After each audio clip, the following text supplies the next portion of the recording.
पारसी धर्म के लोग बड़े शांत होते हैं, शादी विवाह बड़ा कम ही मतलब इन लोग में, इनकी जनसंख्या बहुत कम होती है। ये अपनी आय का अधिकांश हिस्सा दान कर देते हैं। इसमें आप रतन टाटा का नाम सबसे पहले सुनो। टाटा ने जितना दान दिया है ना, उतना में कितना बिलियनियर लोग खड़ा हो जाएगा वहां पर। सैल्यूट उस इंसान। मतलब मंत्रालय आज चाहे तो किसी को नागरिकता दे सकती है, समझ में आएगी नहीं? कोई झमेला नहीं है। गृह मंत्रालय गवर्नमेंट का है, लेकिन मीडिया में कुछ रहना चाहिए, समझा क्या? जैसे हम लोग के लिए भी क्या चीज है? पढ़ाई है। पढ़ाई खास करके जीएस इतना समुंदर है ना कि हमको आलतू फालतू चीजों को ध्यान नहीं देना पड़ता। लेकिन अगर वही छोटा सा पढ़ाई रहता तो हम भी अंट संट बताते। हमारा जीएस ही इतना है कि अगर पढ़ाना चालू करे आदमी तो ये पूरा ही हमारा ये वाला जन्म खत्म हो जाएगा।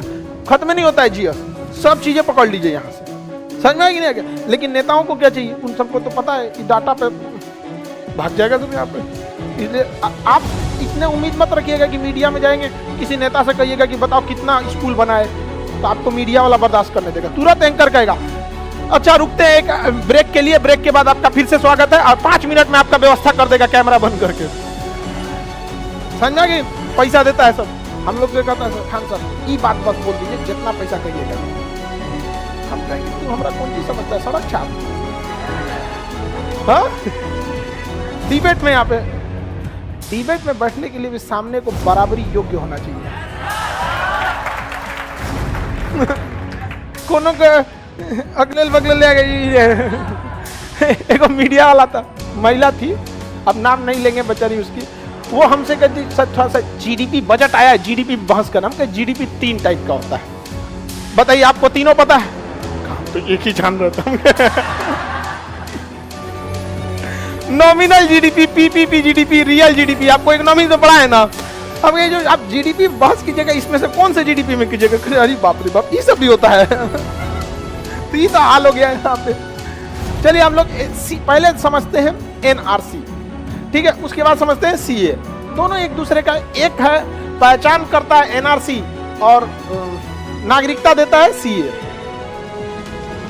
सीए और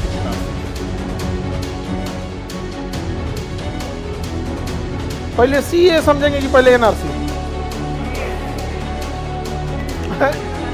हाँ देखिए, हमारा देश आज से नहीं शुरू से ही महान रहा है। शुरू से ही हमारे देश में किसी भी व्यक्ति को धर्म के हिसाब से नहीं सताया गया। और अगर आपको ये लगता है कि धर्म के हिसाब से सताया जा रहा है किसी को, यकीन मानिए आप न्यूज चैनल खोल के बैठे हुए हैं। अगर न्यूज वालों को आइसोलेशन में डालेंगे ना, तो कोरोना से भयानक ये न्यूज वाले हैं, इनको क्वारंटीन करने की जरूरत है। पूरा देश में खुशहाली है, यहाँ किसी भी पड़ोसी को किसी से कोई दिक्कत नहीं। अगर आपको लगता है कि देश में माहौल खराब है, इट मीन्स आप न्यूज देख रहे हैं। आप देश नहीं देख रहे हैं, न्यूज देख रहे हैं। आप देखने के बाद ना खाली वैसे लोग को वहां बैठाया जाता है जिनकी कोई योग्यता नहीं है। उन्हें ग्रुप डी का क्वेश्चन दे दीजिएगा तो नहीं सॉल्व हो पाएगा, भाग जाएगा सब वहां पे। और ऐसे लोगों को बैठाया जाता है। तो भारत शुरू से महान रहा है। जब भी किसी देश को सताया गया है तो वहां के लोग भारत में आए हैं। स्पेशली धार्मिक कारणों से जब सताया गया है, तो जब कभी आपके ऊपर धर्म के हिसाब से अत्याचार होता है तो इसे रिलीजियस परसिक्यूशन कहा जाता है। टेक्निकल वर्ड याद रखना है, क्या जी? Religious persecution. रिलीजियस परसिक्यूशन मतलब धार्मिक प्रताड़ना। यहां पर ईरान में पहले पारसी लोग रहते थे। कौन रहते थे? पारसी। लेकिन ईरान में जो क्या हुआ, ईरान में अरब का क्या हो गया? आक्रमण हो गया। पारसियों को वहां से भागना पड़ा। पारसी धर्म के लोग बड़े शांत होते हैं, शादी विवाह बड़ा कम ही मतलब इन लोग में, इनकी जनसंख्या बहुत कम होती है पारसियों की। ये अपनी आय का अधिकांश हिस्सा दान कर देते हैं, जिसमें आप रतन टाटा का नाम सबसे पहले सुनो। सैल्यूट उस इंसान। मतलब देश के लिए बहुत, जितना उन्होंने दान दिया ना, उसको टाटा ने जितना दान दिया है ना, उतना में कितना बिलियनियर लोग खड़ा हो जाएगा वहां पे। आज भी बहुत दान देते हैं। तो पारसी लोगों को यहां से 12वीं सदी में भागना पड़ा था। और ये भाग के आए थे गुजरात और महाराष्ट्र के पास में। तो गुजरात पास पड़ा था, तो गुजरात के राजा ने कहा था कि हमारे राज्य में तो जगह नहीं है, आप लोग का कल्चर भी अलग है, हम कैसे रखेंगे? तो पारसियों ने क्या कहा था, बड़ा अच्छा वहां पे एग्जाम्पल दिया। दूध रखा हुआ था राजा के टेबल पर। उसका कि देखिए इस गिलास में पूरा दूध भरा हुआ है और उसमें थोड़ा सा चीनी डाल दिया। कहा कि जिस तरह से इस गिलास भरे में कोई जगह नहीं था, लेकिन चीनी इसमें संभाल गया, पूरा घुल मिल गया और इसके स्वाद को भी बढ़ा दिया। हमें भारत में जगह दीजिए, हम भी इसमें घुल मिल जाएंगे, कोई तकलीफ नहीं देंगे, बल्कि भारत को और आगे बढ़ाने में सहयोग करेंगे। और वो बहुत अच्छा से उन्होंने सहयोग किया। वो बहुत कम है, उनकी परसेंटेज में भी, संख्या में भी नहीं आते, दशमलव में आते हैं लोग परसेंट में, लेकिन बहुत शांति प्रिय। तो 12वीं सदी में हमने किसे शरण दिया? जब पहला एक रिलीजियस परसिक्यूशन, दूसरा 1947 में जब देश आजाद हुआ, बहुत सारे सिख और बहुत सारे हिंदू लोग पाकिस्तान से भाग के कहां आए थे? भारत में। दूसरा हम लोगों ने कब दिया? 1947। 1959 में चाइना ने तिब्बत पर आक्रमण कर दिया। कहां आक्रमण किया? बहुत सारे तिब्बत के लोग भारत में आ गए और रिफ्यूजी कैंप बनाया गया था।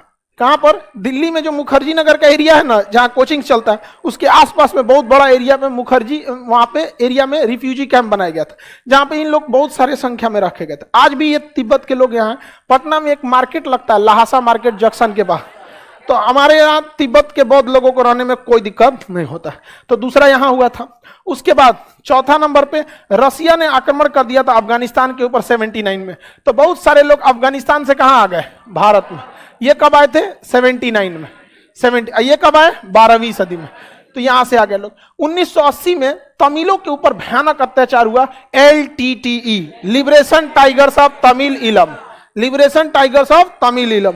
यहां से बहुत सारे तमिल लोग भाग के कहां शरण लिए? भारत में। भारत में बहुत सारे लिए। कब लिए? 1980 के दशक में यहां से भी भाग के क्या लिए थे लोग? शरण लिए थे यहाँ पे। 1971 में बांग्लादेश से जब लड़ाई हुआ था, तो बांग्लादेश में बहुत भयानक अत्याचार हुआ। पाकिस्तान अपना ही उसका देश था बांग्लादेश, बंगालियों को कहता था तुम किसी काम के नहीं है, क्योंकि वो बंगाली बोलते थे, ये अपने आप को श्रेष्ठ सोचते। इसकी सेना अपने ही देश में घुस के ऑफिशियली 30,000 महिलाओं का रेप किए थे सब। इसकी सेना खुद अपने देश की, ये किसी के नहीं है। अगर आपको लगता है कि मतलब नहीं, ऐसा बात नहीं बोलना चाहिए, तो उनको इतिहास के बारे में जानकारी नहीं है। समझ में आ गया कि नहीं आ गया?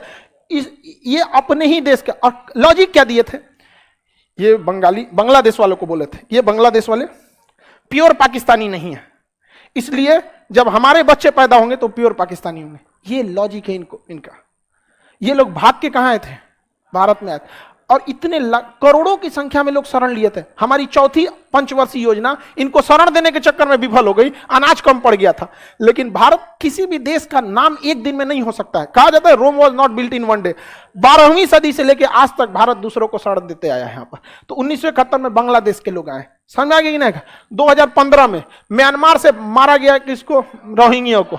तो रोहिंग्या 2015 में कहां शरण लिए सर? हाँ, भारत। यहां से ये मामला तेज पकड़ लिया रोहिंग्यों से। समझ में आ गया कि नहीं आ गया? आगे बढ़े। लेकिन इसमें हमारी भी गलती है। जब रोहिंग्यों को सेटल नहीं करना था तो सेना को पीछे क्यों हटने को आदेश दिया गया? सेना अगर आप घुस जाएंगे चाइना में, आप म्यांमार में घुस के देखिए तो उसकी सेना को सख्त आदेश है मार देना। लेकिन म्यांमार से कैसे घुस गए सब रोहिंग्या इतना ज्यादा? सेना तो पीछे हटी थी। आदेश देखिए, जैसा आदेश रहेगा वैसे ही सेना करे। और सेना को बोलिए ना तू म्यांमार खाली करा के चला है,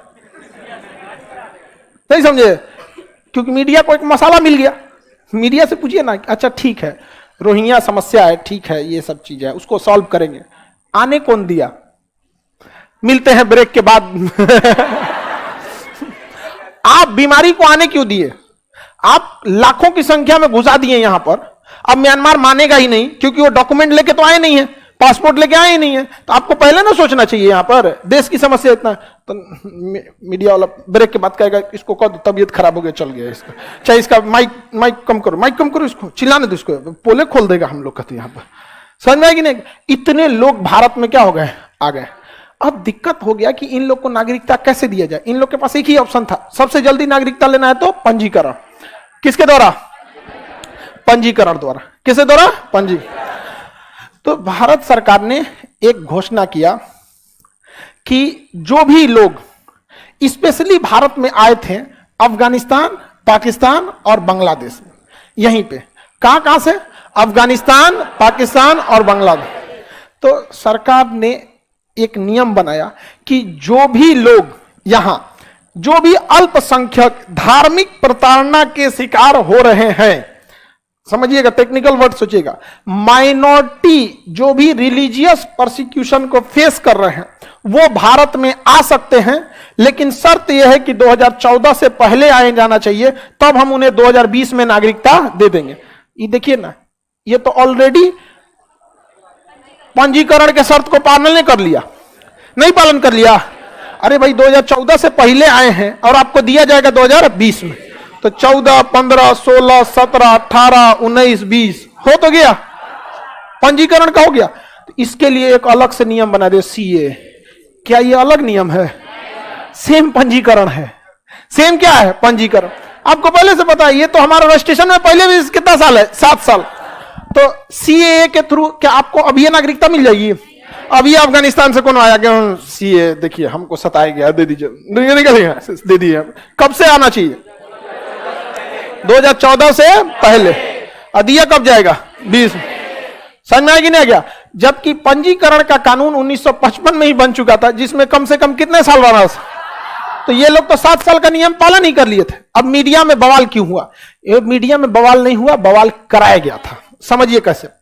सुप्रीम कोर्ट में या जब नियम बना तो हम लोग कानून के ऊपर नहीं है, हम लोग संविधान के नीचे। संविधान कहता है कि देश का कोई कानून किसी धर्म को ध्यान में रख के नहीं बनाया जा सकता। तो इस कानून में कोई धर्म को ध्यान में नहीं रखा गया था। कहा गया था कि 3 हमारे पड़ोसी देश जहां से सबसे ज्यादा माइग्रेशन होता है, अगर वो लोग माइनॉरिटी में हैं, किसमें है? माइनॉरिटी में है, और उनके ऊपर धार्मिक प्रताड़ना होती है तो भारत में आ सकते हैं। अब देखो ध्यान से इसको कैसे मैनिपुलेट होता है। अफगानिस्तान में मुसलमान को छोड़ के सब अल्पसंख्यक है, पाकिस्तान में मुसलमान को छोड़ के सब अल्पसंख्यक है, अफगानिस्तान में मुसलमान को छोड़ के सब अल्प। तो सरकार नियम में लिखती है, ध्यान से समझिएगा, सरकार नियम में लिखती है कि पड़ोसी देश के अल्पसंख्यक जो धार्मिक प्रताड़ना के शिकार हैं वो भारत आ सकते हैं, उन्हें सीए के तहत नागरिकता दी जा सकती है। लेकिन भाषण में बोला जाता है कि पाकिस्तान, अफगानिस्तान, बांग्लादेश से हिंदू, बौद्ध, जैन, सिख, ईसाई, मुस्लिम को छोड़कर सबको नागरिकता दी जाएगी। बात समझ रहे हो? समझ गए? तो वो भाषण था। जबकि सुप्रीम कोर्ट ने सरकार को बुलाया, ये क्या है? तो सरकार वहां खड़ा होकर कही थी कि भाषण से हमको क्या बहस है, हमको भाषण से क्या मतलब है। हम आपको लिखित में दे रहे हैं कि जो लोग धार्मिक प्रताड़ना के शिकार हैं और अल्पसंख्यक हैं, हम उन्हें नागरिकता दे रहे हैं। अल्पसंख्यक को हमारा देश मान्यता देता है, क्योंकि हमारे देश में ही पूर्वोत्तर भारत में नागालैंड हो गया, मिजोरम हो गया, वहां हिंदू अल्पसंख्यक है। तो अल्पसंख्यक कोई गलत वर्ड नहीं है। तो सरकार सुप्रीम कोर्ट में क्या बोल रही है? अल्पसंख्यक। कानून में क्या लिख रही है? अल्पसंख्यक। भाषण में मुस्लिम छोड़कर सब। समझ में? और यह बात अभी तक उन लोग को नहीं समझ में आ रहा था कि सरकार को नागरिकता किसी को देना चुटकी का खेल होता है, गृह मंत्रालय का चुटकी का खेल। लेकिन ये सब समझ में आ गई नहीं क्या? अब क्लियर समझ में? टेक्निकल भाषा में क्या चाहिए?